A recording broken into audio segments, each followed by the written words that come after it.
પાટણ જિલ્લા પોલીસની local crime બ્રાન્ચના પોલીસ ઇન્સ્પેક્ટર રાકેશજી ઉનાગરને પાટણ જિલ્લામાં બનેલા ગંભીર ગુનાઓના સફળ ડિટેક્શન માટે વિધાનસભાના અધ્યક્ષ શંકરભાઈ ચૌધરીના હસ્તે મેડલ ઓફ વેલોર થી ભુજ ખાતેના એક કાર્યક્રમમાં સન્માનિત કરીને તેમની કાર્યશૈલી અને કાર્યપદ્ધતિની સરાહના કરાઈ હતી।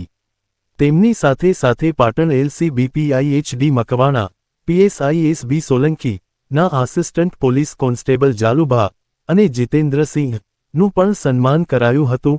પાટણ જિલ્લામાં વિવિધ પ્રકારના ગંભીર ગુનાઓના ડિટેક્શન કરવામાં આવ્યા હતા, જેમાં 2 મોટા ઓપરેશન સિદ્ધપુરમાંથી નકલી નોટોનું કૌભાંડ પકડવા તથા જિલ્લામાં પશુઓ ચોરીને અંજામ આપતી મુલતાની ગેંગને જબ્બે કરવાની કામગીરી મહત્વની બની રહી હતી।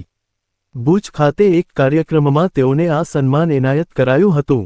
બીજા આવા જ સમાચાર જોવા માટે અમારી ચેનલને સબસ્ક્રાઇબ કરો, બેલ આઇકોન બટન દબાવો, લાઇક કરો અને શેર કરો। બેલ આઇકોન બટન દબાવો, લાઇક કરો અને શેર કરો।